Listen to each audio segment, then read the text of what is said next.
Hello and welcome to today's webinar. My name is Jenna Brofsky. I am a partner in our Healthcare, Life Sciences, and Education group. I practice employment law along with Barb Grandjean and Julianne Story. We advise employers on a variety of employment disputes in the workplace and compliance with federal and state laws, some of which we will discuss today. Before we begin, I'm going to go over some housekeeping, and this part I will read just to make sure I get it right. At the bottom of your audience console, there are multiple application icons for your use during the program today. If you have questions during the webinar, please submit via the question box. We'll try and get to those, but to the extent we do not, we'll follow up via email. A PDF of our presentation is available in the Program Materials folder, also on your screen. This program has been approved for legal education hours, yay, as well as HRCI and SHRM credit. For live attendees, report your hours by clicking on the CEU icon at the bottom of the screen. A certificate of attendance, including the course number, will be emailed to you tomorrow, along with a recording of the webinar for watching and sharing. Toward the end of the program, please be sure to complete our short survey. We use this feedback to plan future programs that are applicable to your organization's needs. Okay, that's it for housekeeping. Let's get started with our program. What to do when presented with employee accommodation requests. Today, we're going to analyze these requests and talk about some recent developments in the law. Our agenda for today is here. Before we jump into the law, because at the end of the day, we are lawyers and we're here to explain the law, we do recognize the realities of the workplace and the different factors that go into making decisions. The fact that there are staffing shortages, the fact that we sometimes have really good producers and workers who we want to keep, who may not qualify for an accommodation, and at the same time, the fact that we have budget constraints. So we want to put this all in context and say, we recognize that today we're here to talk mostly about the law as a floor, the law as in what we need to do to comply, understanding that decision-making is very complicated. The three laws that we're going to focus on today are the Americans with Disabilities Act, the Pregnant Workers Fairness Act, and Title VII of the Civil Rights Act, specifically as to religious beliefs. Once we talk about the substance of those three, we'll turn to the interactive process or interactive dialogue and best practices for documenting requests. Then we'll talk about the EEOC and some guidance for the future. So as I said, these are the three big laws we're going to hit on today. I also want to note that there are other laws under federal and state law that may require changes or modifications to the work environment. Those include, for instance, workers' compensation law. Today, the ADA will be spoken about by Julianne Story. I will speak to the PWFA, and last, but certainly not least, Barbara will speak about Title VII, religious discrimination. All right, here we go. Hello, everyone, and thank you so much for joining us today. I'm going to talk about disability discrimination and accommodations under the Americans with Disabilities Act. The Americans with Disabilities Act, or ADA, was first enacted in 1990 and amended in 2008. So for approximately 30 years, this law has been creating challenges for employers. The employment practices related provisions, which are in Title I of the ADA, have two primary components. First, a prohibition against discrimination against individuals with disabilities, and secondly, a requirement to provide reasonable accommodation. It's important to consider the overarching purpose of the law, and that is to level the playing field, to ensure that individuals with disabilities have the same employment opportunities as non-disabled people. And I just want to echo something Jenna said, that while we're going to be talking about federal law today, many states have counterpart laws with nuances that may differ slightly, so you should always consider that when evaluating accommodation issues. So starting at the top, to whom does the ADA apply? Well, the ADA protects people with disabilities, and the definition of disability is three-pronged. First, the ADA protects people who are individuals with a physical or mental impairment that substantially limits one or more major life activities. This includes both obvious conditions, someone who needs a wheelchair for mobility, or someone who is vision impaired, and also non-obvious, or sometimes we call it invisible conditions, mental illness, or someone who is diabetic. The second prong of the definition of disability is someone who has a record of an impairment, a history of having an impairment that limits one or more major life activities. For example, someone who is diagnosed and treated with cancer, who is now in remission. The third prong of the disability definition is the regarded as prong. Somebody can be protected by the ADA if they are regarded as having a disability, if they are treated differently by others based on either a real or a perceived condition, even though the condition isn't actually an impairment.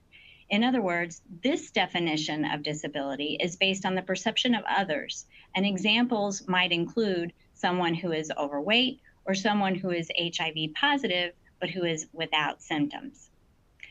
The ADA also prohibits discrimination in the workplace against someone because they associate with someone who is disabled. For instance, an employee with a child who has MS or a spouse with cancer. But keep in mind that as to both the regarded as prong and associational disability, there is no obligation to accommodate because there's no actual impairment on the part of the individual or employee. So what is the standard? What is the requirement? Well, the ADA requires reasonable accommodation of qualified individuals unless doing so poses an undue hardship. This is a pretty loaded statement that we're going to pick apart individually. But once an employer becomes aware of the potential need for an accommodation, the obligation to engage in an interactive process with the employee about accommodation is triggered. And again, this is supposed to be an interactive dialogue between both the employer and the employee. Both sides must participate. So what does reasonable accommodation mean? Well, I hate to give a typical lawyer answer, but the answer is it depends. It depends on the facts and circumstances.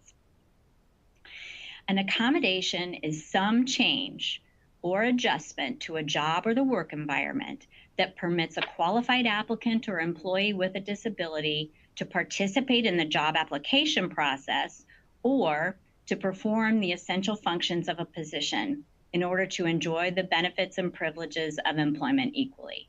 And nearly everything is on the table, but some factors to include are the position, the job duties for the position, the nature of the role, the work environment, the impact on others in the workplace, the impact on the employer's business.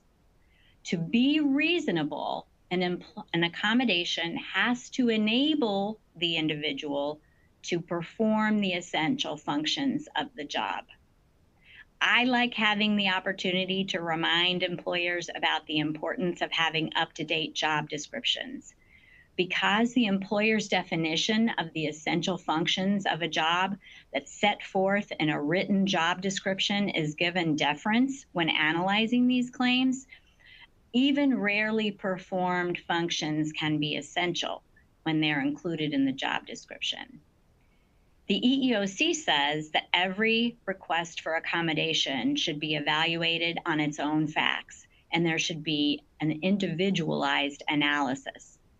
It's also well settled that what may be reasonable in one circumstance may not be reasonable in another.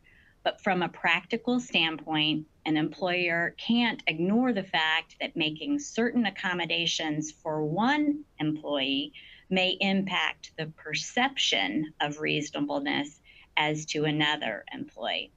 And the most common example that we see of this in these days is the ability to work from home. So we've talked about what's reasonable, what is not reasonable. Well, in this subject, the case law actually provides some guardrails on what is not a reasonable accommodation. For example, we know that creating a new job for someone is not a reasonable accommodation. We also know that granting indefinite leave from work is not a reasonable accommodation. In general, removing an essential function from a position. There is case law supporting that that is not a reasonable accommodation, but the asterisk is there on that topic because there is case law that shows while it may be unreasonable in some instances, it may be reasonable and or not pose an undue hardship, two concepts that are very intertwined, to provide a temporary accommodation in which an employee is temporarily relieved from performing an essential function. For example, where an employee whose job requires in-person attendance, but that person is receiving chemotherapy and wants to be absent from the workplace for one day to receive treatment, that may be a reasonable accommodation if it is of a limited duration. So what does qualified mean? Can the person perform the duties of the job they hold or desire with reasonable accommodation? It's kind of circular reasoning, but an essential function is one that bears more than a marginal relationship to the job, a fundamental job duty. And as I said, courts will give deference to the employer's definition of the job in written position descriptions. What is undue hardship? Well, this is a sliding scale. Again, not much definition here, but the term is defined to mean action requiring significant difficulty or expense. But you have to consider that in light of the nature and cost of the accommodation needed, the overall financial resources of the employer, and the impact of the accommodation on the operation of the facilities, including on others in the workplace. Undue hardship or burden could also include safety risk to self or others of the person with the condition. So when I mentioned before that really everything is on the table, I want to highlight a case from a few years ago involving a hearing impaired nurse who applied to work at Johns Hopkins Hospital. She had gone through their nursing school, and while in school, she had been provided with a full-time sign language interpreter. Upon her graduation, Johns Hopkins offered her a full-time position, but then rescinded the job offer when the nurse asked the hospital to provide her with a full-time American Sign Language interpreter at a cost of $120,000 per year. Johns Hopkins Hospital argued unsuccessfully that providing the requested accommodation was an undue hardship. They argued they didn't have $120,000 in their accommodations budget, and they would have had to eliminate 2 full-time nursing positions to pay for the cost of the interpreter. But the court looked at the hospital's $1.7 billion budget and concluded that the cost of the requested interpreter was not an undue hardship on the hospital. When does the standard apply? The most common context is in the employment context, but the rules apply equally to applicants. So in the hiring process, examples might include providing applications in large print format or electronic format, arranging for interpreters, sign language interpreters, or assistive technology, with testing, modifying testing time, or providing alternative testing formats. What constitutes notice of a disability? Well, notice is any time the employer becomes aware of the need for an accommodation. It can be written or verbal, does not have to be in writing. Notice could be from the employee, from a family member, from a legal representative, or someone else at work. It's clear under the regulations that someone requesting accommodation doesn't have to use magic words such as reasonable accommodation or even ADA. The guidance clearly says that plain language is sufficient. Ideally, an employer will have a policy directing employees to bring their requests for accommodations to HR so that experienced and knowledgeable HR professionals can manage the interactive process and determine whether accommodation exists. Sometimes, however, even when there is a policy, that doesn't happen. Often the existence of a disability and potential need for accommodation arises informally. So supervisor training is critical so that they can spot the issues. For example, in the context of a performance discussion, where the employee offers an explanation for some deficiency, like I'm taking medication that affects my ability to get up in the morning or to concentrate during the day. Sometimes no request is made, but the circumstances show a need to engage in the dialogue, where the employee is repeatedly taking PTO for a health condition, such as migraines, or where the supervisor informally grants someone the ability to work from home on a temporary basis without any documentation or limitation on the duration of the arrangement. So these common, very common situations underscore the importance of training for employees and supervisors on the accommodation process so that the employer is able to fulfill its obligations under the law. When you are analyzing a request for accommodation, you are permitted under the law to seek medical support of the need for accommodation, of the impairment, of the duration of the accommodation, and of the specific request for accommodation. Where the request for accommodation is of indefinite duration, the law also allows the employer to seek periodic updates. In these long-term situations, it's recommended that the employer check in on a periodic basis to make sure the accommodation is working for the employee, but also for the employer, because the employer doesn't have to agree to the requested accommodation if there's an alternative available. And most importantly, to be reasonable, again, an accommodation has to enable the employee to do the essential functions of the job. So let's take a look at a couple of hypotheticals to demonstrate these principles. Esperanza, a patient access supervisor at a hospital, provides a doctor's note stating that she has Meniere's disease and therefore can't drive to work. She requests to work from home for the indefinite future. So here the request is very specific. The employee is providing medical support of her inability to drive, and the request is indefinite.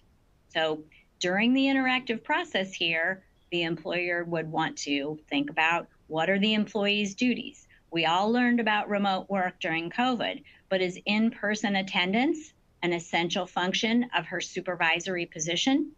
Does she have to answer questions from her team or patients in real time? Is it feasible to perform her duties remotely? What about driving as an issue? Does she drive for personal reasons? Does she drive to the grocery store? Is public transportation an issue? Has the doctor looked at the essential functions of the job in rendering the opinion that she needs to work from home? Could work from home be tried on a temporary basis to see if it's feasible? If her position is not one that can be done remotely, is there another position for which she is qualified that is available? I will say there is kind of a soft split among appellate courts as to an employer's obligation to accommodate an employee's request for accommodation related to transportation. Most of the cases on this topic are in the context of proximate parking or flexible work hours to avoid nighttime driving, and not related to the commute to and from work, which is generally considered to be the employee's responsibility. All right, let's take a look at another one. Holly was hired as a housekeeper at Compassionate Nursing Home. She recently returned from military service abroad and has been diagnosed with PTSD. She requests to wear earbuds while working and to not have to clean the dining area when there are a lot of residents, noise, and activity in that space. All right. This scenario reflects something that we're seeing in our practice and also in the case law, and that is an increase in accommodation requests based on mental health condition. This employee is seeking 2 accommodations. As part of the interactive process, the employer here would want to consider what are her job duties? How will the earbuds help her? Does she have to operate heavy cleaning machinery such that the earbuds might create a safety risk to others if she can't hear them around her? Could she be assigned to clean other areas of the facility? If cleaning the dining area is part of her job, could she be assigned to clean after the mealtime rush when there are fewer people around? If she's not cleaning the dining room during meal times, then who is? Who will be impacted by her reassignment? Finally, if she is assigned to work in quiet areas of the facility and not in the dining room, will that address the concern such that earbuds are not necessary?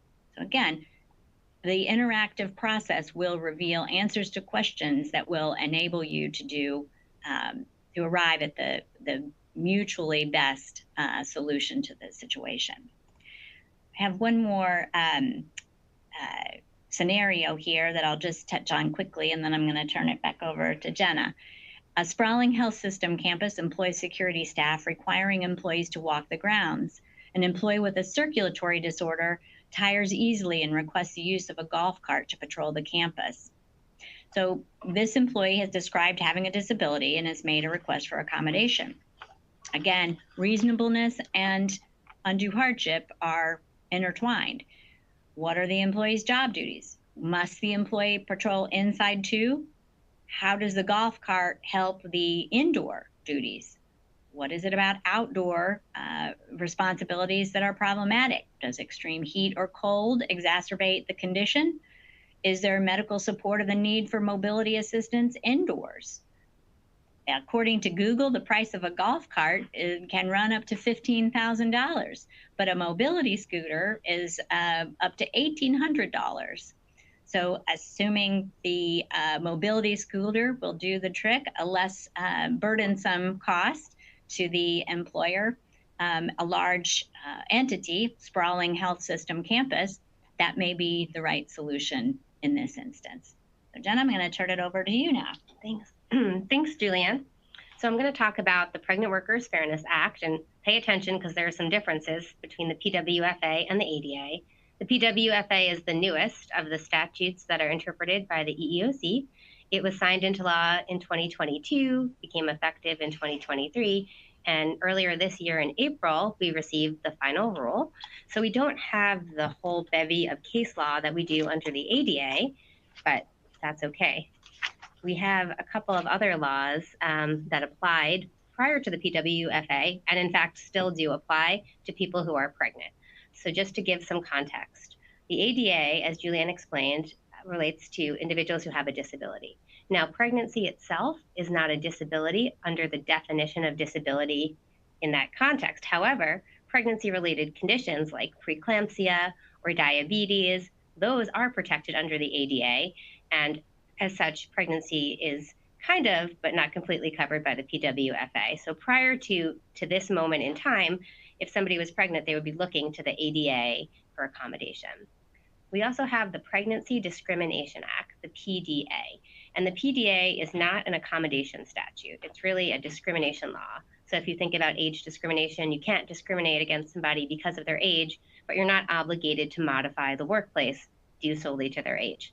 That was what the Pregnancy Discrimination Act sought to do. It was a anti-discrimination statute and also a comparison statute. Under the PDA, if an employer offers an employee an accommodation for a restriction, they can't deny that same accommodation to an employee for the same restriction just because the employee was pregnant. In other words, if there was an employee with a back injury and the employer allowed that employee to go on light duty, the employer would have to treat the pregnant employee in the same way if the restriction that the employee had was the same. It doesn't matter why the employee had the restriction.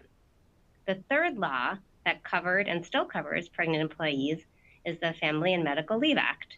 As you all know, that relates to leave for a serious health condition related to the employee themselves or a member of their family. It also covers birth of a child. So these three are still in play. And on top of that, we have the PWFA. So who is covered by the PWFA? There's three categories. The first is people who are pregnant, starting with day one of pregnancy. The second is people who want to be pregnant, who are in the process of trying to become pregnant with medical support. And the third is people who were recently pregnant, and those include people who suffered any type of loss. The EEOC recently filed a case against a beach and resort club in Florida, claiming that an employee was discriminated against under the PWFA and the ADA after she was terminated, allegedly because she took off time for a stillbirth and to grieve.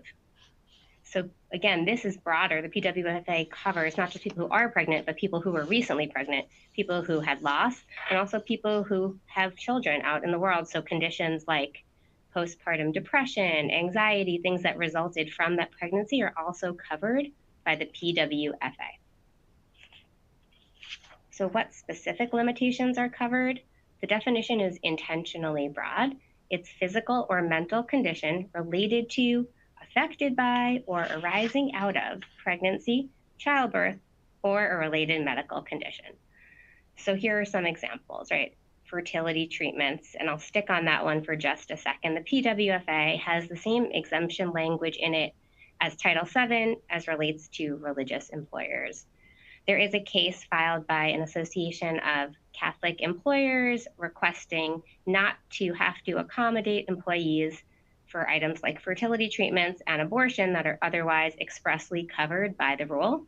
Right now, there's a preliminary injunction or kind of a halt on application of those provisions of the PWFA to that Catholic association. It is not broader than that, and the Catholic Association was not asking to be exempt from the entire bevy of the entire universe of the law. It was just fertility treatments and abortion. So what is covered? The conditions that arise during pregnancy, so having to go to the bathroom frequently, gestational diabetes, and then those conditions that arise after giving birth, including breastfeeding and lactation. What conditions are covered? One step further, the pregnancy, childbirth, or related condition need not be the sole, original, or substantial cause of the condition for which the accommodation is requested. So this means that it's not just I gave birth and this is directly what happened from it. I may have an underlying condition that I had beforehand that I may or may not have been accommodated for, but now that I gave birth, things are different and I'm protected under the PWFA. So I'll give you an example that was listed in the rule itself in the healthcare setting. Farah is a nurse and she had diabetes. She has diabetes. She had been accommodated by her employer by having frequent breaks to check her insulin and to have snacks throughout the day. That was prior to her being pregnant. Once she became pregnant in this hypothetical, she needed to have different break times because she couldn't eat in the morning. She was pretty sick. She needed to change when she was having those breaks. And under the PWFA, that kind of change in accommodation, even though it's due to her diabetes, would be covered under the PWFA. And this is a situation where she could look to both the ADA for her diabetes and the PWFA. So here's our first point of overlap, which we'll continue to dive into further. What's the standard? Like the ADA, the standard is the PWFA requires a reasonable accommodation for a qualified individual's known limitations related to, affected by, or arising out of pregnancy, childbirth, or related medical conditions, unless doing so would cause an undue hardship. So we've talked about the known limitations arising out of childbirth or pregnancy. Let's talk about what's a reasonable accommodation and what is undue hardship. Okay, reasonable accommodation. Like Julianne said in the ADA context, this is an individualized inquiry, but it's really important to note that the inability to perform work without an accommodation for a pregnant person is inherently temporary. Pregnancy will end, and therefore the analysis is a little bit different. The EEOC in the regulations set forth two categories of accommodation requests, those that it deems reasonable in virtually all cases, and that's in quotations because that is the language of the rule, and then all other cases. So there are 4 categories that the EEOC has said these requests will be reasonable in virtually all cases. The first is carrying water and drink as needed. The second is break time to eat or drink as needed. The third is being able to use the bathroom as needed. And the fourth is sitting and standing as needed. Simple? Probably not. The reality is that you have people who are interacting in the workplace, who are on their feet, who are rounding, who may not have a seat readily available. But for the purposes of the rule, the EEOC has said you have to provide reasonable accommodations absent undue hardship. What might also be considered reasonable, so setting aside those 4 categories, depends on the position, it depends on the restriction. It's engaging in that interactive dialogue to figure out what it is that the employee needs in order to do their job. What if an employee can't perform an essential function? And this, if you're asleep, kind of wake up. This is unlike the ADA. An employee is qualified even if they can't perform one or more essential functions of the job temporarily. Yes, you heard that right. They're qualified even if they can't perform an essential function of the job temporarily. Emphasis on that lack of permanency. So employers under the PWFA are required to consider temporary suspension of an essential function where that function can be resumed in the near future. What is in the near future, you may ask? For somebody who is currently pregnant, that's 40 weeks from the start of the suspension of the essential function, from the day the person says, I can no longer lift 50 pounds. For the conditions that are not directly related to pregnancy, so something postpartum, lactation, there is no hard stop. In the near future is going to depend on what the condition is. The Commission has a lot of commentary about how it's left that open intentionally because there's so many different conditions that could fall under this statute. So be mindful that if an employee cannot perform an essential function, the analysis is how long is this going to be the case for, and is this doable? Is this reasonable, absent undue hardship? What else should I know about the PWFA? Also different than the ADA. You can't require, per the EEOC, you can't require leave if another reasonable accommodation can be provided. The thought is if there's something the employee could do to keep them working, then that is preferable. Now, if there is no other reasonable accommodation, unpaid leave or paid leave may be the right solution.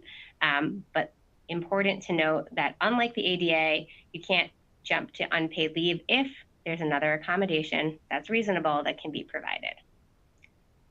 The second point to note is, like many anti-discrimination and accommodation statutes, there's a prohibition on interference. So you may be familiar with FMLA interference claims. You can't interfere with an employee's ability to access or to use any type of accommodation under the PWFA. And kind of the last point I'll throw at you on this today is that undue delay, not responding to a request timely, could amount to denial because pregnancy is only 40 weeks or oftentimes less. So it's really important when you are met with a request for accommodation under the PWFA, you reach out promptly and respond promptly to it, even if it's to provide a temporary accommodation to avoid penalty under the PWFA. And what is undue hardship? Well, this is the same as the ADA, action requiring significant difficulty or expense. When does the standard apply? Like the ADA, it applies during the hiring process and during employment. During the hiring process could mean I can't stand for the whole 2-hour interview. I need to sit down. So be mindful that, again, this applies during the hiring process as well. What documentation can I seek? Here's another place where we differ from the ADA. Employers may generally request supporting documentation related to the underlying condition, but this may be unreasonable for obvious limitations. So if an employee says, I have to use the bathroom frequently because I'm pregnant, chances are you don't need documentation, or the EEOC is gonna push back if you say you need documentation of that. There's a reasonableness implied within this, but it's unlike the ADA, and you'll see in a reason why this could get really tricky. So, alert, the EEOC is filing PWFA cases. This is the first case that they filed. It was against a producer of semi-trailers. It was back in September. There were 2 claims made. The employee in that case was pregnant and couldn't bend and requested to be moved to a different position so that wouldn't require her to bend. She was an assembler of truck parts. She was ultimately terminated, or I think she may have even resigned, but the claims made were under both the PWFA and the ADA. So the claim made by the EEOC under the PWFA was that the employer didn't accommodate her when it provided her with unpaid leave without really engaging in an interactive dialogue. So that's coming up next. Pay attention, interactive dialogue was the kind of critical failure or alleged critical failure there. In addition to claiming that the employer violated the PWFA, the EEOC is claiming that the employer violated the ADA by making an impermissible medical inquiry. So as you probably know, when you're asking about medical information, it has to be justified, business related, because this is personal medical information. Under the ADA, there's a standard set forth in the ADA, but as I mentioned kind of previously, when it's pretty obvious why somebody is asking for an accommodation, the EEOC is holding the line and saying it's improper to go and seek medical support. Now, in this case, it seems as if the same paperwork was provided to the employee as if she was asking for an ADA accommodation, which maybe is something that people are familiar with, I would suspect. So be mindful of the paperwork that you're using to provide if you are asking employees for medical documentation for pregnancy-related conditions. Okay, we got our first hypothetical. Allison is a medical assistant at urology specialist. She is in her first trimester of pregnancy. When she asks for frequent bathroom breaks, her physician supervisors tell her any breaks need to align with patient schedules. When she asks for the ability to sit and elevate her feet during tasks, her manager tells her that medical assistants must stand 90 to 100% of the day due to the job responsibilities, and that she could sit if there was time. So first and foremost, she's in her first trimester of pregnancy. Oftentimes women aren't broadcasting their pregnancy. In this case, it seems like she has done so and she would fall within the PWFA. The first request she's making is for frequent bathroom breaks, which is found by the EEOC to be reasonable in virtually all cases, absent undue hardship. Another thing to note here, it says her physician supervisors tell her any breaks need to align with patient schedules. I would imagine at our hypothetical urology specialists that the physician supervisors are not OBGYNs, and we should also be mindful of delving too far into requests for accommodations outside our specialties to the extent there are physicians making those decisions. The second request she's asking for is sitting and standing during tasks. Ding, ding, ding, you got it. EEOC has found that it is reasonable in virtually all cases to allow an employee to sit or elevate her feet while she's pregnant. So this one is intended to show kind of the trickiness and the uniqueness of the PWFA. And spoiler alert, this is based on the second case that the EEOC filed earlier this year, which was a healthcare case, was a urologic specialist's case. So the EEOC is also looking at healthcare as a target. Okay, second hypothetical. Cynthia, an EMT with a private emergency medical services company, learns from her OB that she should not lift anything over 50 pounds. Prior to her pregnancy, Cynthia regularly had to lift patients and equipment of 100 pounds or more into and out of the ambulance. PEMSC has a light duty policy for employees with injuries, but it does not offer light duty to Cynthia when she requests it. PEMSC offers Cynthia unpaid personal leave instead. And I'm sure some of you are thinking, yes, this is a tricky one. This is intended to demonstrate that in some circumstances, there are actual physical limitations, not necessarily to the person, but to the space. So you're talking about, in this case, an ambulance. We're talking about, there's only so many people that could fit within the emergency medical services vehicle. How are we going to accommodate this individual? Something to think about. The other kind of part of this I wanted to be mindful of is if we have a policy, a light duty policy for employees with injuries under the Pregnancy Discrimination Act, which is still in effect, together with the PWFA, is this something that we could offer to Cynthia? Maybe, but it's something that needs to be addressed and worked through in order to comply with the PWFA. All right, last but not least, I'm going to hand the mic over to you, Barb. Thank you, Jenna. And I'm feeling kind of lonely here in Denver, so I have Jenna on a stick here with me to help keep me company.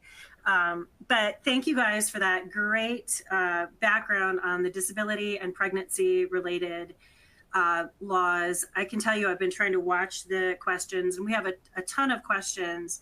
And I think that's just further evidence that this is a very complicated area of the law.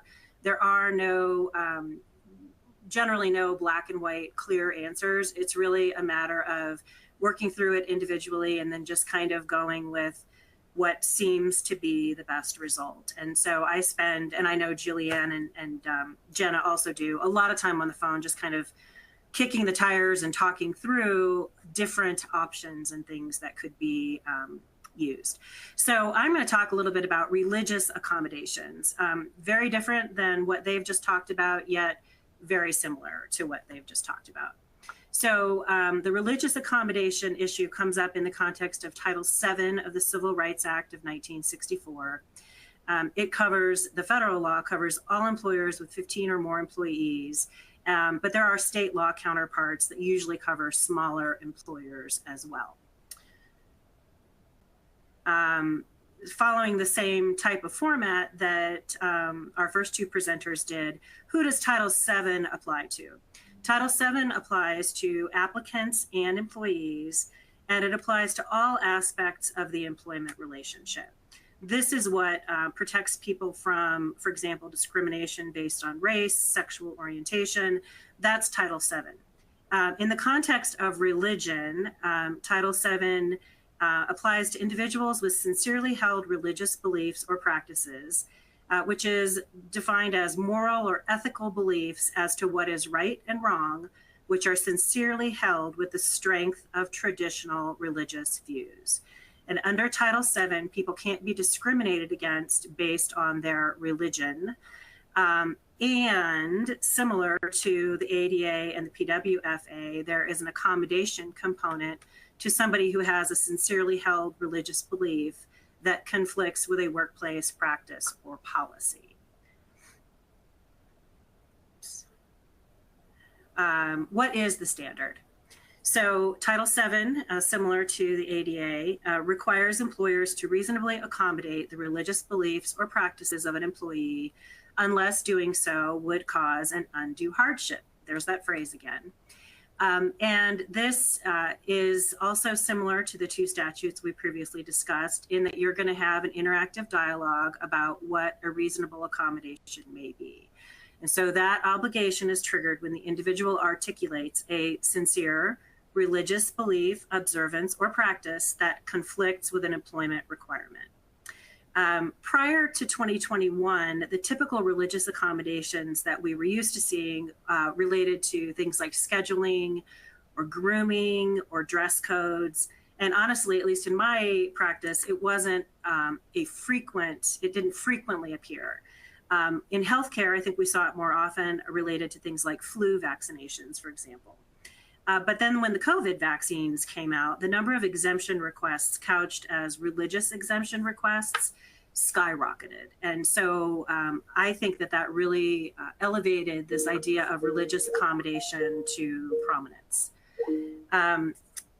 We're starting to see, I think also as a result of that, more rapid and significant developments in this area of the law, the religious accommodation, in the last few years than we really did over the last few decades. What is a religion? That is the million-dollar question. It is an extremely broad definition. It's intended to be so. It includes traditional or organized religions. It includes things that may be new, uncommon, or unique, not part of a formal church or sect, and only held by a small number of people. For example, I, at one point in my career, handled a matter involving the churchofbodymodification.com. And in that case, we assumed that that was a religion and that it was a religious request that was being made. Some practices might be religious for some people and not for others. So not all Catholics, for example, have the same religious views. One person might not work on a Saturday for religious reasons, and somebody else of the same faith may not work on a Saturday for family reasons. One of those is religious and one is not. The EEOC in its guidance tells us that because the definition of religion is so broad, it protects beliefs, observances, and practices with which the employer may be unfamiliar, that the employers should ordinarily assume that an employee's request for a religious accommodation is based on a sincerely held religious belief. Personal preference is not a religious belief, if you can unwind that. Social, political, and economic philosophies are also not considered to be religious beliefs. But what I think we're seeing now is really this idea that people are making combination requests. So there's some combination of religion, health concerns, social, political beliefs. This came up especially with regard to the COVID vaccines. And a court recently in the Seventh Circuit, which is Illinois, Indiana, and Wisconsin, refused to throw out a case early because the people that made the requests to be exempt voiced concerns about their bodily autonomy, as well as safety and health concerns and a religious component. And the court said, we can't unwind that. There's enough in there for it to be a religious request. Go into discovery and see if you can figure out if it really is religious, it wasn't sincere or not. So be warned, it doesn't have to be purely a religious request. Reasonable accommodation, it's the same thing that we've discussed in the other two statutes. It's very fact intensive. You don't have to give the employee the accommodation they're requesting as long as there's something that is sufficient to address the concerns. What is an undue hardship? This is something that I find extremely interesting. And the question is, has the definition of undue hardship under Title VII actually changed recently? This is probably the area where I think that we're seeing agencies and courts treat this as there has been the most change in the religious context. We could have done an entire seminar on this, and I think we probably have. So at the 50,000 foot level, in 1977, the United States Supreme Court issued an opinion called Hardison, Trans World Airlines versus Hardison, which had generally been understood by many in the legal community, by the courts, and even by the EEOC to stand for the proposition that it's an undue burden, undue hardship in the context of religion for an employer to bear more than a de minimis cost to provide a religious accommodation. And de minimis cost had been discussed as being very small or trifling, or more than a minimal burden. And so that is a lower standard articulated for undue hardship as to religion than it is for disability, as Julianne has described.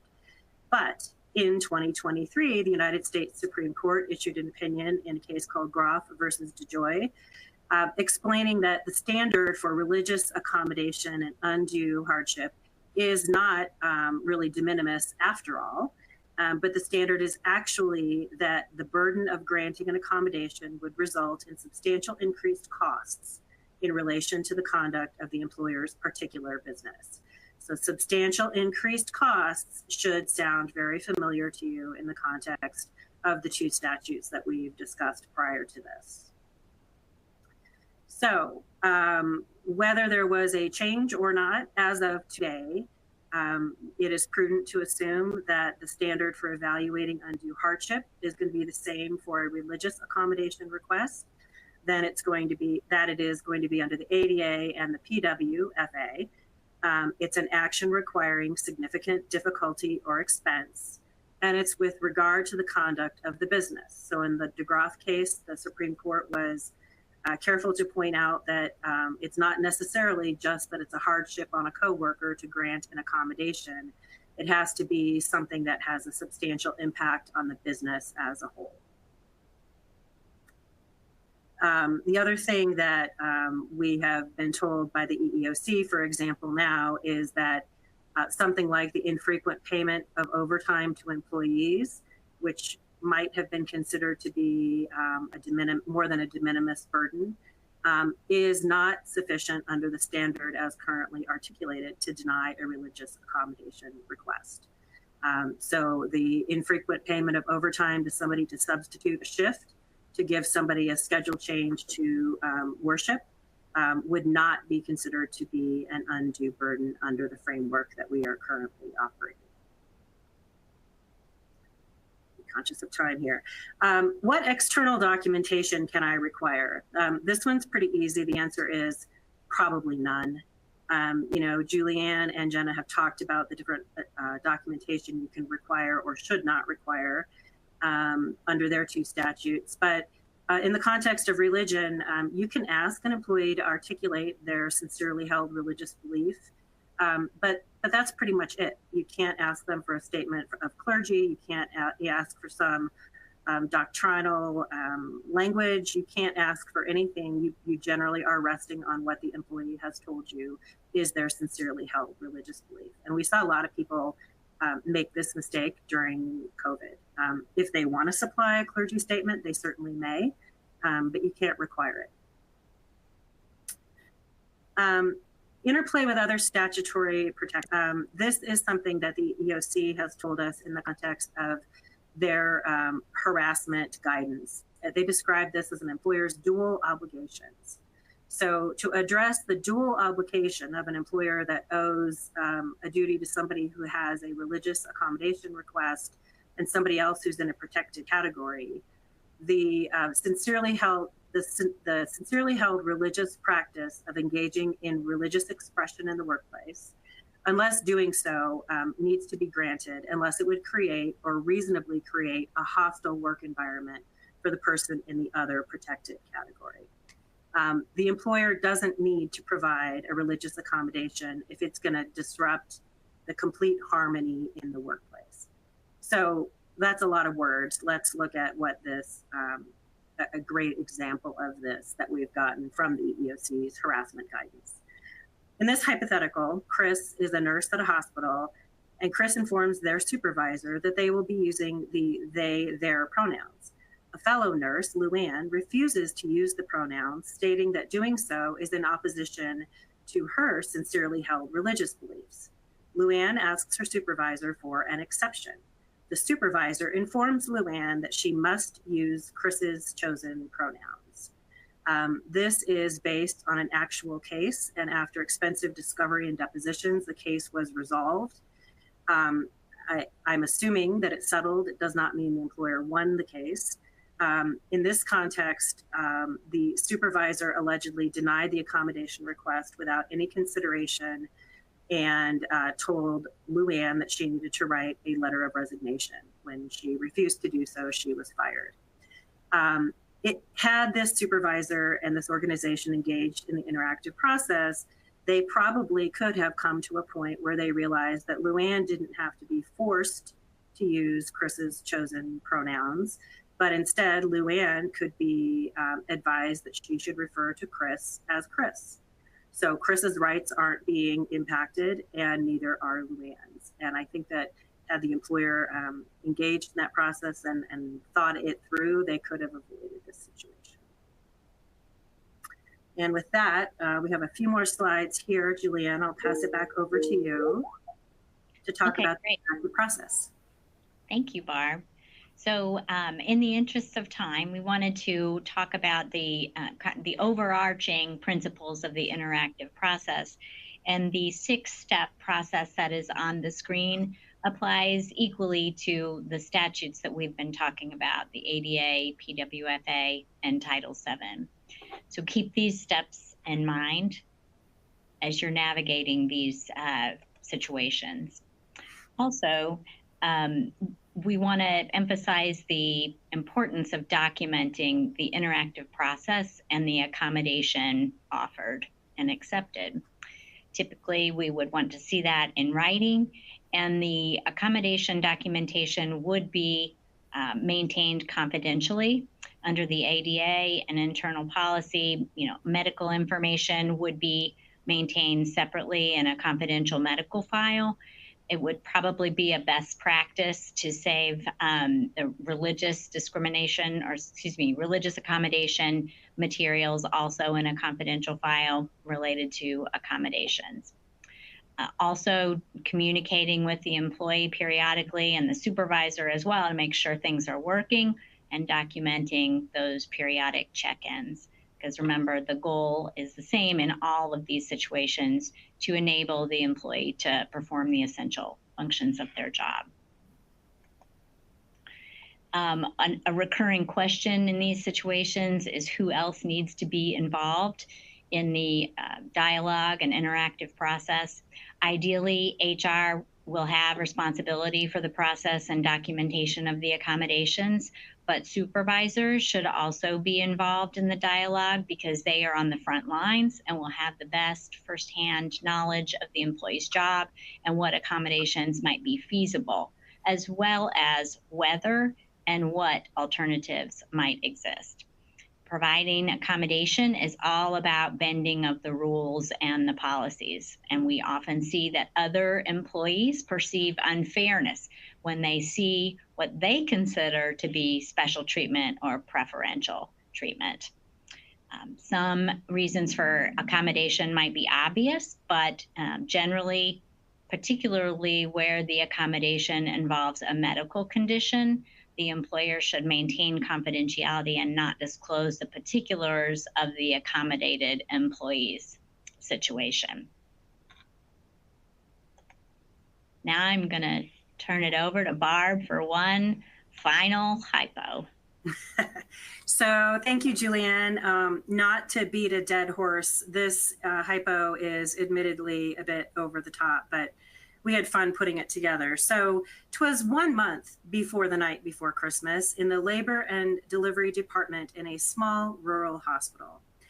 RN Sue has a workers' compensation injury that prevents any lifting. She is on light duty through the end of December. RN Sally is scheduled for surgery due to a back condition. She is requesting leave starting December 15th through February. RN Stacy is pregnant and due in January.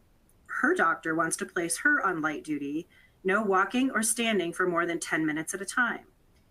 RN Sarah has converted to Judaism, and she asks for a scheduling accommodation that would allow her to observe the Sabbath by not working between sundown on Friday and sundown on Saturday every week, and in our hypothetical, Christmas Eve falls on a Friday.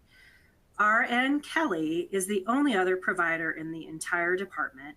Kelly was approved to take Christmas week off as PTO 6 months ago. Maybe some of you are sitting here thinking this isn't really that crazy at all. You probably wouldn't have all of these scenarios, but you certainly do run into situations where you have competing accommodation requests. And what can an employer do? I think that what we are wanting to emphasize to you is that the employer is going to get themselves in trouble if they try to select the least worthy of these accommodation requests to deny the one that is the least worthy. Is the fact that 4 out of the 5 qualified workers in this department, that they couldn't even work on Christmas Eve, does that rise to the level of an undue hardship? Maybe. But what are the costs in relation to the business? What are the increased costs to accommodate these? Can they bring in somebody from the outside to fill in?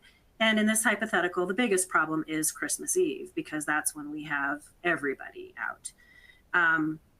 You also have to consider the practical. Does the employer tell Sally that she needs to reschedule her surgery and therefore deny the accommodation request? Probably not. Stacy is pregnant. There's nothing the employer can do about that.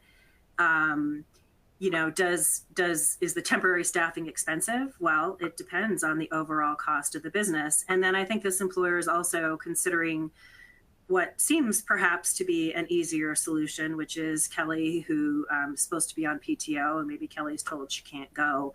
I think the employer is also thinking about the morale of the entire department when Kelly's vacation gets canceled. So let me just ask quickly, Jenna or Julianne, you're smiling because we've we've dealt with something that's not all this different, but do you have any kind of additional thoughts to add to our hypothetical? I think you've captured the concerns that, we often see employers who are challenged by competing requests for accommodation, and how do you puzzle through that without creating a burden on the business, on others who might be affected here, patients, and the operations of the healthcare employer. But when it all comes down to it, you have to be able to show there is an undue burden on the business operations in order to deny the request for accommodation in each situation. So that's my 2 cents. It's all about the undue hardship. And there we go. Here's our Venn diagram again. To finish it up, remember that there's a giant intersection among these three things, and you may run into all of them at the same time. Real quickly, because we are out of time, EEOC trends. The three things that we have talked with you about here of the EEOC strategic priorities, 2 of the 6 include disabilities and pregnancy. The Trump administration has identified religious liberties in the workplace as a priority. So you will see all 3 of these things and the intersections be a very important part of your business on a go-forward basis. And then finally, just some final reminders. Remember, these are individualized conversations. The EEOC, however, will look at how you're accommodating somebody with a disability when it comes time to accommodate somebody with a pregnancy. Communication is critical, documentation is critical, and as Julianne mentioned, don't forget to check in. An accommodation doesn't have to be permanent. Let's see how it's working. And with that, here's our contact information. We have a great number of questions that we will work on getting back to you all on. Thank you for actively participating. And Jenna, do you have a few final things? Yeah, stay tuned. There'll be a Pregnant Workers Fairness Act specific webinar coming up first quarter of next year. Reminder, this will be recorded, and please do complete the survey. That helps us a lot. Thank you. Thank you for being here.